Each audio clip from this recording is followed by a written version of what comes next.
Žinios lengvai.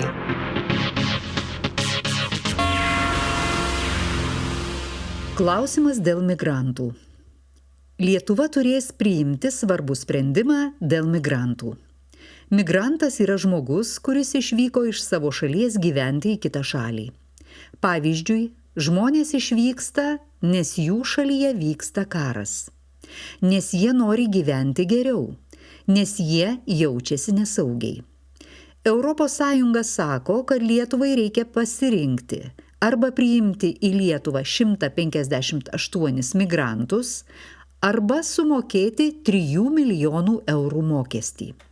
Lietuva turės pasirinkti, nes greitu metu ES pradės galioti naujos taisyklės. Šios naujos taisyklės yra vadinamos migracijos paktu. Migracijos paktas yra susitarimas tarp visų ES šalių. Į Lietuvą dabar atvyksta mažai migrantų. Į kitas ES šalis atvyksta daug migrantų. Pavyzdžiui, daug migrantų atvyksta į Italiją ir Graikiją. Šalims, į kurias atvyksta daug migrantų, yra sunku juos priimti. ES nusprendė, kad visos šalys turi pasidalinti migrantais.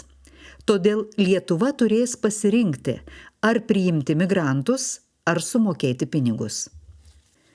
Kai kurie Lietuvos politikai sako, kad Lietuva yra nepasiruošusi priimti migrantus, nes trūksta vertėjų, taip pat trūksta žmonių, kurie padėtų migrantams mokytis kalbos.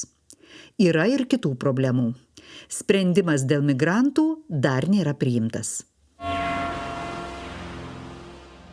Pasikeitusi receptų išrašymo tvarka. Sveikatos apsaugos ministerija praneša apie naują receptų išrašymo tvarką. Nuo šiol pradeda galioti nauja paprastesnė tvarka. Receptus vaistams ir kitoms medicinos priemonėms nuo šiol galės išrašyti slaugytojai. Iki šiol receptus galėjo išrašyti tik gydytojai. Dabar bus galima paprasčiau skirti ir pratęsti vaistus. Slaugytojai ir anksčiau žmonėms aiškindavo, kaip reikia vartoti vaistus. Jie patardavo žmonėms ir atsakydavo į klausimus. Bet slaugytojai negalėdavo išrašyti receptų. Dabar jie galės išrašyti receptus. Dabar vaistai bus skiriami taip. Gydytojas nustatys pacientui diagnozę. Gydytojas pasakys, kokius vaistus reikia skirti. Slaugytojas galės parinkti tinkamus vaistus ir išrašyti receptą. Slaugytojas paaiškins, kaip vartoti vaistus. Festivalis Platforma.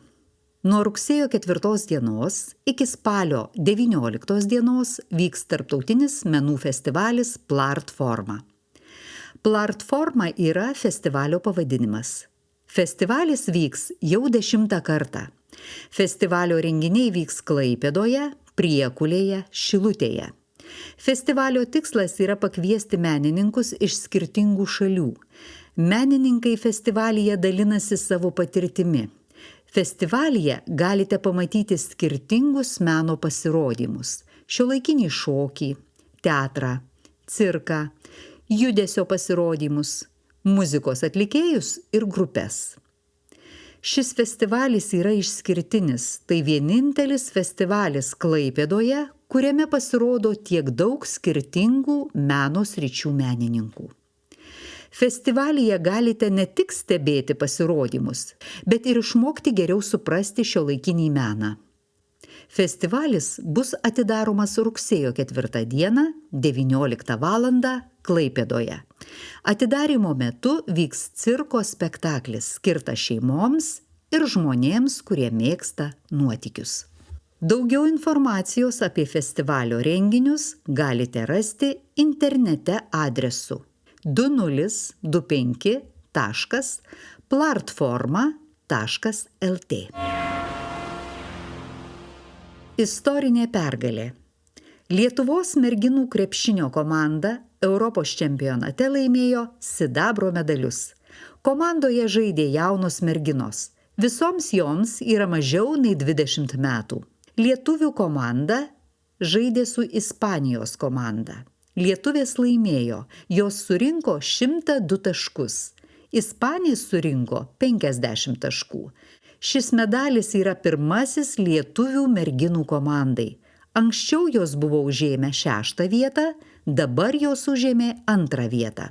Tai yra geriausias merginų komandos rezultatas. Žinias lengvai suprantama kalba rengė Skirmantė Sakalauskaitė. Žinias vertino Lukas Večerskas ir Robertas Medveckis.